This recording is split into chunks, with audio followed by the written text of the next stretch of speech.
Well done Vasu. Thank you, sir. Well done. You done a good job. இத்தனை வருஷமா வராம இருந்த 3 லட்சம் ரூபாய ரொம்ப சாமர்த்தியமா ஒரே நாள்ல வசூல் பண்ணிட்டு வந்துட்டியே. பெரிய அச்சீவ்மெண்ட் தான். என் சர்வீஸ்லயே இப்படி ஒரு சாதனையை நான் பார்த்ததே இல்ல. I really appreciate you. Thank you sir. ஏயா, நீயும் இதே கடனை வசூல் பண்ண எத்தனை தடவை போயிட்டு வந்திருப்ப? பெட்ரோல் தான் செலவாச்சு. அவன் ஊர்ல இல்ல, வெளியூர் போயிருக்கான், வெளிநாட்டுக்கு போயிருக்கான், அந்த அட்ரஸ்ல ஆளே இல்லைன்னு சொல்லிட்டு இருந்த. வாசு எப்படி முடிச்சிட்டு வந்திருக்கான் பாத்தியா? அதான்யா, இளரத்தம் தான். நீ இத்தனை வருஷமா மேனேஜர்னு குப்பை கொட்டிக்கிட்டு இருக்க. உன் சர்வீஸ்ல பாதி அனுபவம் இருக்குமா வாசுக்கு? ஆனா பாரு, உனக்கு மட்டும் இல்ல, இங்க இருக்கிற எல்லாருக்கும் சொல்றேன், வாசு மாதிரி சின்சியரா இருக்க கத்துக்குங்க.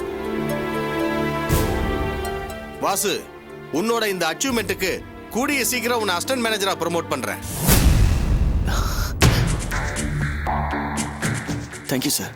ஆமா வாசு, இத்தனை நாள் ஏமாத்திட்டு இருந்த அந்த பார்ட்டிய எப்படி மடக்கி பணத்தை வசூல் பண்ண? அது வந்து சார், சம்பந்தப்பட்ட பார்ட்டியோட ஃபேமிலி எல்லாம் ஊர்ல தான் இருக்காங்க. அவன் பேச்சுலரா தான் ரூம் எடுத்து தங்கிட்டு இருந்திருக்கான். அக்கம் பக்கத்துல விசாரிச்சு பார்த்தப்போ 3 மாசமா ரூமுக்கே வரதுலன்னு அங்க இருக்கிறவங்க சொன்னாங்க. ஆனா நான் வீட்டை நோட்டம் பார்த்ததுல உள்ள இருக்கிற கேலண்டர்ல நேத்து வரைக்கும் டேட் கிழிச்சிருந்தது சார். அதுவும் இல்லாம 3 மாசமா பூட்டி இருக்கிற வீடு மாதிரி தெரியல, வந்து போற மாதிரி சுத்தமா இருந்தது. அப்போ நான் பேசாம திரும்பி வந்துட்டேன். நைட்டு கம்பெனிக்கார எடுத்துட்டு போய் தெருமுனையில பதுங்கி இருந்தேன். ஆனா அந்த பார்ட்டி கரெக்டா 12 மணிக்கு மேல மெதுவா கதவை திறந்தான் சார். நான் பாஞ்சு போய் மடக்கி பிடிச்சிட்டேன். Very good. ஆமா, இவ்வளவு பணத்தை அவன் எப்படி உடனே கொடுத்தான்? வழக்கம் போல அப்புறம் தரேன், அடுத்த மாசம் தரேன் தான் சொன்னான். நான் விடவே இல்லை சார். பணத்தை இப்பவே வை, இல்ல கூட போலீஸ் ஸ்டேஷன் நடன்னு கழுத்து பிடிச்சிட்டேன் சார். அப்புறம் அவன் பயந்து போய் யாரோ ரிலேஷனுக்கு ஃபோன் பண்ணான் சார். ½ அன் அவர்ல பணம் வந்துடுச்சு சார். அந்த பணம் தான் சார் இப்போ உங்க டேபிள் மேல இருக்கு. இந்த டேலண்ட்ல 10ல் 1 பங்காவது உங்களுக்கு எல்லாம் இருக்குங்கிறது தான் என் ஆசை. புரியுதா? வாசு, மறுபடியும் என்னோட வாழ்த்துக்கள். வாசுவோட டேலண்ட் உங்களுக்கு எல்லாம் தெரியணுங்கிறதுக்காக தான் உங்களை வர சொன்னேன். எல்லாரும் சீட்டுக்கு போங்க. நானும் என் சீட்டு போட்டுமா சார்? ஓகே. நீ ஏயா தலையை தொங்க போட்டுட்டு நிக்கிற? போய் வேலையை பாரு. சரி சார். இதோ பாரு, அந்த ரான்கோ கம்பெனிக்கு இன்னைக்கு லாஸ்ட் டேட். செக் கொடுக்க வேண்டாம், 1 லட்சம் ரூபாய் கேஷா கொடுத்து அனுப்பிச்சிரு. Okay sir. இதோ பாரு, அமௌண்ட் கொஞ்சம் பெருசா இருக்கிறதுனால வேற யார்ட்டையும் கொடுத்து அனுப்ப வேண்டாம், வாசுகிட்டே கொடுத்து அனுப்பு. அவன் தான் பொறுப்பானவன். சரி சார்.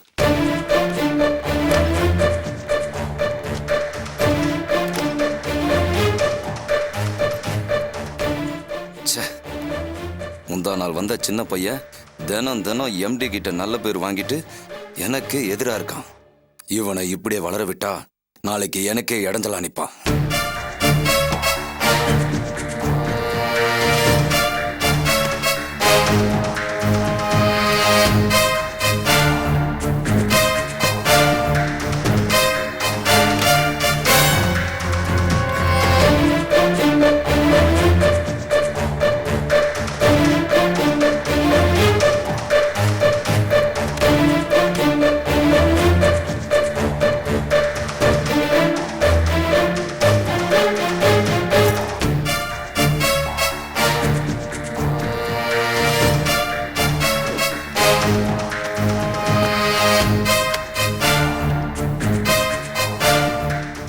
வாசு, என் கேபின் கொஞ்சம் வா. மே ஐ கம் இன் சார்? வா. வணக்கம் சார். பரவாயில்லையே, இந்த சின்ன வயசுல இவ்வளவு பெரிய சாதனை பண்ணிருக்க சார். எல்லாம் உங்க ஆசீர்வாதம் தான் சார். ஓகே, நான் இப்போ எதுக்காக வர சொன்னா, ரான்கோ கம்பெனிக்கு நம்ம பணம் செட்டில் பண்ண வேண்டியிருக்கு. சரிங்க சார். செக்கா அனுப்புவானா கேஷா கொடுத்துருங்கன்னு எம்டி சொல்லியிருக்காரு. அமௌண்ட் கொஞ்சம் பெருசா இருக்கிறதுனால வாசு கிட்ட கொடுத்து அனுப்புங்க, மத்தவங்களை அனுப்ப வேணாம், ஏன்னா வாசு தான் பொறுப்பானவன் சொன்னாரு. இந்தா 1 லட்சம் ரூபாய். சரியா இருக்கான்னு எண்ணிப்பாரு. என்ன சார், கரெக்டா இருக்கும் சார். பணம் பத்திரம்.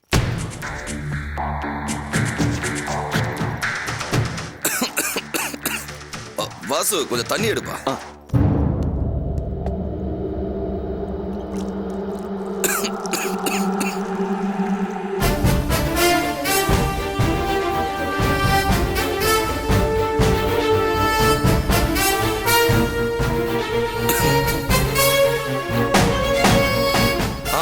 தேங்க்ஸ்பா.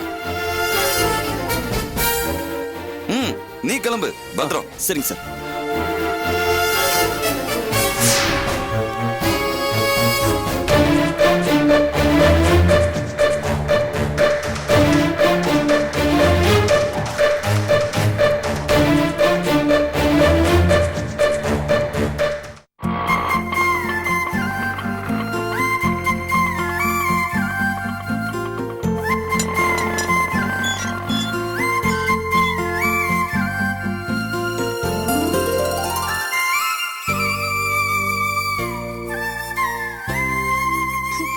அம்மா வாமா ரேவதி வா வா. எப்படிமா இருக்க? நல்லா தனியா வந்தா இருக்கேம்மா. கூட யாரும் வரலையா? உங்களை பார்க்கணும்னு தோணுச்சு, அதான் வந்தேன். இந்தாங்கம்மா. என்னம்மா இதெல்லாம்? நீங்க வரும்போது இதெல்லாம் வாங்கிட்டு வரணுமா என்ன? அம்மா, அப்பா வீட்ல இருக்காரா வெளிய போயிருக்காரா? வீட்டுலதாம்மா இருக்காரு. வாமா ரேவதி, எப்பமா வந்த? இப்பதான்ப்பா வந்தேன். நல்லா இருக்கியா?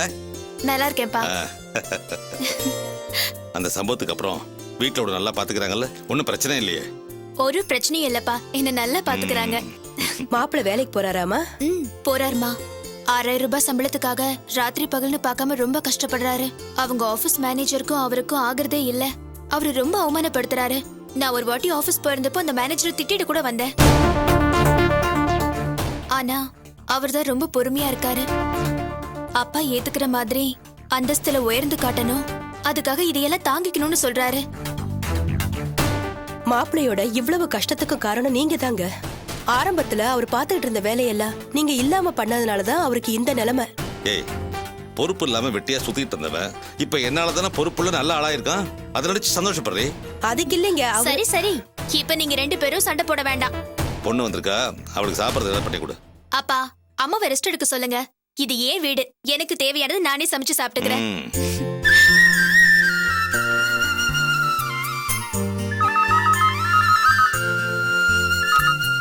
ஹலோ ஹலோ ஆண்டி, நான் நேஹா பேசுறேன். எப்படி இருக்கீங்க? நேகா, நல்லா இருக்கியாமா? எவ்வளவு நாள் ஆச்சுமா நீ ஃபோன் பண்ணி? நாங்க நல்லா இருக்கோம். அப்பா அம்மா நல்லா இருக்காங்களா? எல்லாரும் நல்லா இருக்காங்க ஆண்டி. ஆமா, சென்னைக்கு வந்துட்டு வீட்டுக்கு வராம போயிட்ட? சாரி ஆண்டி, ஷூட்டிங்ல பிஸியா இருந்தேன். கேள்விப்பட்டேன். நடிகை ஆயிட்டியா? விளம்பரப்படத்துல நடிக்கிறியாமே, நிறைய சம்பாதிக்கிறியாமே. ஆமா ஆண்டி. அங்கிள் எப்படி இருக்காரு? நல்லா இருக்காரா? நல்லா இருக்காருமா, இதோ பக்கத்துல தான் இருக்காரு, பேசு. என்னம்மா நேகா, ஸ்டார் ஆனதே எங்களை எல்லாம் மறந்துட்டியா? அப்படியெல்லாம் ஒண்ணும் இல்ல அங்கிள். அப்புறம் எப்படி போயிட்டு இருக்கோம் மாடலிங் லைஃப்? ஸ்மூத்தா போயிட்டு இருக்கு அங்கிள். இத பாருமா, உனக்கு ஏதாவது இன்கம் டாக்ஸ் ப்ராப்ளம்னா என்கிட்ட சொல்லு, நான் பாத்துக்கிறேன். அதெல்லாம் ஒண்ணும் ப்ராப்ளம் இல்ல அங்கிள். அப்புறம் ரேவதி என்ன முடிவு பண்ணிருக்கா? எதை பத்திமா? என்ன அங்கிள், உங்களுக்கு விஷயமே தெரியாதா? ரேவதியும் மாடலிங்காக அப்ரோச் பண்ணிருக்காங்க. அப்படியா? ஆமா அங்கிள். என்னம்மா சொல்ற? நான் சென்னைக்கு வந்திருந்தப்போ ரேவதி என்ன பார்க்க ஸ்டுடியோக்கு வந்தா. அப்ப என்னையும் அவளையும் போட்டோ எடுத்த போட்டோகிராஃபர் மூலமா ஒரு மாடலிங் கம்பெனி ரேவதி அப்ரோச் பண்ணிருக்காங்க. ஆனா அவ இது வரைக்கும் எந்த முடிவும் சொல்லலையாம். சம்பந்தப்பட்டவங்க எனக்கு ஃபோன் பண்ணி அவளை சம்மதிக்க சொல்லுன்னு கேட்டுக்கிட்டே இருக்காங்க. அப்படியா? எனக்கு தெரியாதேம்மா. ரேவதி இப்ப இங்கதான் இருக்கா? அப்படியா? போன் அவகிட்ட கொடுங்க. ரேவதி, என்னப்பா? நேகா லைன்ல இருக்காமா, உங்ககிட்ட பேசணுமா? ஹாய் நேஹா. ஹாய் ரேவதி. ஆமா, நீ நடிக்கிறத பத்தி என்ன முடிவு எடுத்திருக்க? அது வாசு நேத்து நைட் வீட்டுக்கு வரல, அதனால வாசு கிட்ட இதை பத்தி பேச முடியல. இன்னைக்கு டிஸ்கஸ் பண்ணி தான் ஒரு முடிவுக்கு வரணும். சீக்கிரமா நல்ல முடிவா எடு. அந்த மேனேஜர் எனக்கு ஃபோன் பண்ணி டார்ச்சர் பண்ணிக்கிட்டு இருக்கான். சரி, நான் போன் வச்சிரட்டுமா? சரி. என்னம்மா, இன்னும் வாசு கிட்ட பேசல, முடிவெடுக்கலன்னு சொல்றியே, என்னம்மா விஷயம்? அது நேகா சென்னைக்கு வந்தப்போ அவளை பாக்குறதுக்காக ஸ்டுடியோக்கு போயிருந்தல்ல, அப்ப என்னையும் அவளையும் சேர்த்து போட்டோ எடுத்தாங்க. அந்த போட்டோவை பார்த்துட்டு ஒரு கம்பெனில இருந்து சாரி விளம்பரத்துல நடிக்கிறதுக்காக வீட்டுக்கு வந்து 25,000 ரூபாய் செக்க அட்வான்ஸா கொடுத்துட்டு போனாங்க. ஆனா என் மாமியார் நடிக்கிறதெல்லாம் நம்ம குடும்பத்துக்கு ஒத்து வராது, வேண்டான்னு சொல்லிட்டாங்க. நான் இன்னும் வாசு கிட்ட அதை பத்தி பேசல. பேசிட்டு ஒரு முடிவெடுப்போம் தான் இருக்கேன். இதுல யோசிக்கிறதுக்கு என்னமா இருக்கு? உன் மாமியார் சொல்றது கரெக்ட் தானே? நம்ம குடும்பத்துக்கெல்லாம் நடிக்கிறது சரிப்பட்டு வருமா? என்னம்மா பேசுறீங்க? என் மாமியாருக்கு பிடிக்கலங்கிறதுக்காக நான் எதுவுமே செய்யக்கூடாதா? எனக்குன்னு சொந்தமா விருப்பு வெறுப்பு ஐடியா இருக்க கூடாதா? ஓஹோ, மாமியாருக்கு எதிராக பேச தயாராயிட்டா, தூண்டி விட்டா பிரச்சனை இருக்கு. ஏண்டி, இப்பதான் போன்ல நேகா கிட்ட நீ நடிக்கிறது ரொம்ப பெருமையா இருக்குன்னு சொன்ன, நம்ம பொண்ணு நடிச்சா மட்டும் சரிப்பட்டு வராதா? அப்படி இல்லைங்க, அவ டெல்லியில இருக்கா. அந்த ஊர் பழக்க வழக்கங்கள்லாம் வேற, நாம இங்க இருக்கோம், நம்ம பழக்கம்லாம் வேற. அது எப்படிங்க சரிப்பட்டு வரும்? எனக்கு என்னமோ இது சுத்தமா பிடிக்கலைங்க. இதோ பாரு ரேவதி, கல்யாணம் பண்ணிக்கிட்டு போன இடத்துல அடக்க ஒடுக்கமா இருந்து குடும்பம் நடத்துற வழிய பாரு. தேவையில்லாத ஆசையெல்லாம் மனசுல வளர்த்துக்காதம்மா. உன் மாமியாருக்கு வேற இது பிடிக்கலங்கிற, தேவையில்லாம இத வாசக்கிட்ட பேசி குடும்பத்துல பிரச்சனையை பண்ணிக்காதம்மா. அம்மாடி, பேசாம டிகிரியை படிச்சு முடி. உனக்கும் உன் புருஷனுக்கும் உன் அப்பா கிட்ட சொல்லி கவர்மெண்ட் வேலையை வாங்கி தர சொல்ற. கௌரவமா வாடுற வழிய பாருமா. ஏய் என்னடி பைத்தியக்காரத்தனமா பேசுற? அருமையான வாய்ப்பு, அதிர்ஷ்ட கதவு தட்டிருக்கு. வீடு தேடி வந்து 25,000 ரூபாய் அட்வான்ஸ் கொடுத்துட்டு போயிருக்கானுங்க. ஒரு ஐடி கம்பெனில வேலை பார்த்தா கூட மாசம் முழுக்க வேலை செஞ்சாலே 25,000 தான் சம்பளம் கொடுப்பானுங்க. ஆனா இது அப்படி கிடையாது. நடிச்சு புகழ் அடைஞ்சிட்டா லட்சக்கணக்கில் சம்பாதிக்கலாண்டி. வீடு தேடி வந்த மகாலட்சுமி வேண்டான்னு சொல்றியே ஒன்ன. உங்களுக்கு எப்ப பாரு பணம் பணம், அதுலயே குறியாருங்க. பணம் அங்க முக்கியம். ஏற்கனவே அவ மாமியார் நடிக்கிறதுலாம் வேண்டான்னு சொல்லிருக்காங்க. நாளைக்கு இவ புருஷனும் வேண்டான்னு சொல்லி இவ நடிக்க போனா அதனால குடும்பத்துல பிரச்சனை வராது. பொண்ணை என்ன வாழா வட்டியா கொண்டு வந்து வீட்டுல உட்கார வைக்க போறீங்களா? ஏய் வாய மூடுறி. இப்ப டிவி சினிமா விளம்பரத்தில் நடிக்கிறவங்க எல்லாம் வாடா வட்டியா தான் வீட்டுல வந்து உட்காந்துருக்காங்களா? நான் அப்படி சொல்லலைங்க. நாம 4 பெரிய இடத்துக்கு போயிட்டு வரவங்க. எனக்கே அவ நடிக்கிறேன்னு சொல்றது தப்பா தெரியுது. அவங்க மாமியார் வீடு சாதாரண நடுத்தர குடும்பம். அவங்களுக்கு இதெல்லாம் எப்படிங்க சரிப்பட்டு வரும்? அதனாலதான் சொல்றேன், நீங்க அவளை தூண்டி விடாம கொஞ்சம் அமைதியா இருங்க. மங்களம், நீ நினைக்கிற மாதிரி நடிக்கிறது ஒன்றும் தப்பான தொழில் இல்ல. அதுவும் ஒரு கௌரவமான தொழில் தான். இன்னும் சொல்ல போனா தனக்குன்னு ஒரு முகவரை தேடிக்கிற உன்னதமான தொழில். அதனாலதான் சிறந்த நடிப்புக்காக மத்திய அரசும் மாநில அரசும் நடிகர்களை தேர்ந்தெடுத்து விருது கொடுத்து கௌரவப்படுத்துறாங்க. நடிகர் நடிகைகள் வந்தா மட்டும் கியூல நின்று டிக்கெட் வாங்கிட்டு போய் பாக்குறோம்ல. நம்ம குடும்பத்துல இருந்து யாரும் நடிக்க போனா அது சரிப்பட்டு வராது, அசிங்கம்னு சொல்றோம். இது என்னடி நியாயம்? இத பாருமா, நான் உன் மேல எதையும் திணிக்கல. என்னை பொறுத்த வரைக்கும் நடிப்பும் ஒரு கௌரவமான தொழில் தான். நீ ஆசைப்பட்டினா அதை தாராளமா செய்யலாம். உன் புருஷனுக்கோ மாமியாருக்கோ பிடிக்கலன்னா அவங்க கிட்ட பேசி புரிய வை. நீ ஆசைப்பட்டதை இழந்துடாத. நீ படிச்சு பெரிய ஆளா வரணும்னு ஆசைப்பட்டேன், அது நடக்கல. உன்னை ஃபாரின் மாப்பிள்ளைக்கு கட்டி கொடுத்து நல்ல வசதியா வாழ வைக்கணும்னு நினைச்சேன், அதுவும் நடக்கல. நீயா ஒரு மிடில் கிளாஸ் வாழ்க்கையை தேர்ந்தெடுத்துக்கிட்ட. ஆனா கடைசி வரைக்கும் அப்படியே இருந்துடாத. உனக்குன்னு ஒரு வாய்ப்பு உன்னை தேடி வந்திருக்கு. உனக்கு பேரும் புகழும் கிடைச்சா அது எனக்கு சந்தோஷம் தானே.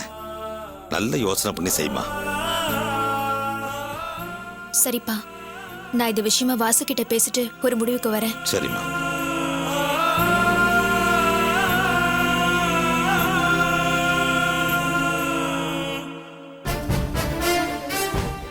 ஏற்கனவே பாக்கியத்தை பத்தி எனக்கு தெரியும். அதுக்கு தான் உன்னை இப்ப தூண்டி விட்டுருக்கேன். பத்த வச்சுட்டேன். நிச்சயமா வெடிக்கும். நான் எதிர்பார்த்தது நடக்கும்.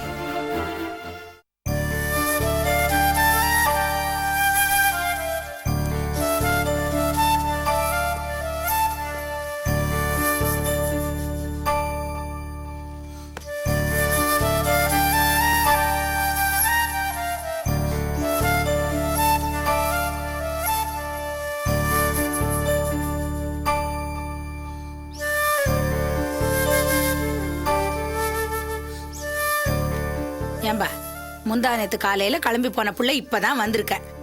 பகல்னு பார்க்காம ஆபீஸ்ல அப்படி என்னப்பா வேலை? உன் கம்பெனில உனக்கு 6,000 ரூபாய் சம்பளத்தை கொடுத்து 60,000 ரூபாய்க்கு வேலை வாங்கிறானுங்க போல இருக்கு. கொஞ்சம் குடிக்க தண்ணி குடுமா. இரு எடுத்துட்டு வரேன்.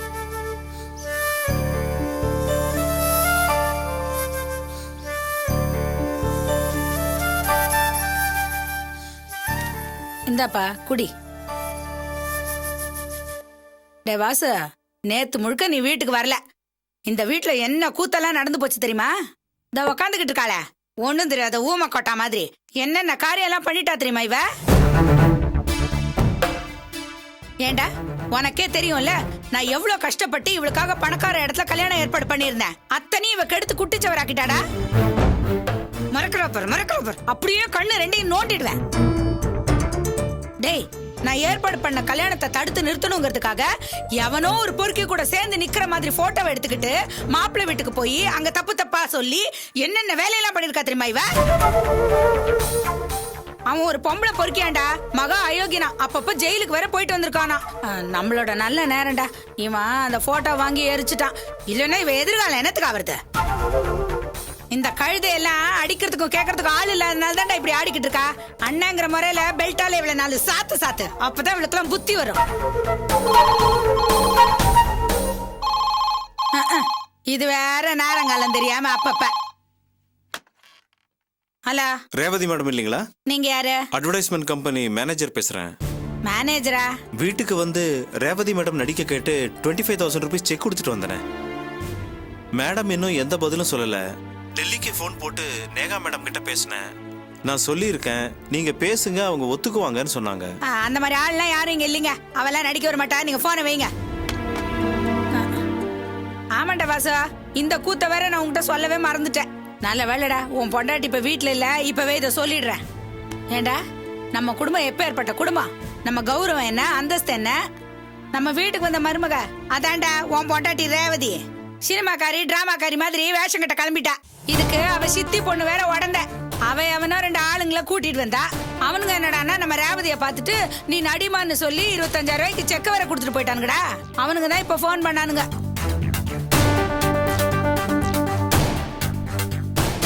நடிக்கிறதே வேஷம் கட்டுறதெல்லாம் நம்ம குடும்பத்துக்கு ஒத்து வராதுமா. அவங்க கொடுத்த செக்க அவங்கள்ட்டே திருப்பி கொடுத்துரு, இல்லைன்னா கிழிச்சு போட்டுரு. நான் சொன்னதுக்கு நான் இதெல்லாம் வாசுட்ட பேசிக்கிறேன், நீங்க போய் உங்க வேலையை பாருங்கன்னு என்ன எடுத்துரிஞ்சு பேசிட்டு போறாடா. இத பாருடா, நீ தான் அவளை கண்டிச்சு வைக்கணும். இப்படியே விட்டேன்னா குடும்பமா இருக்காது சொல்லிட்டேன்.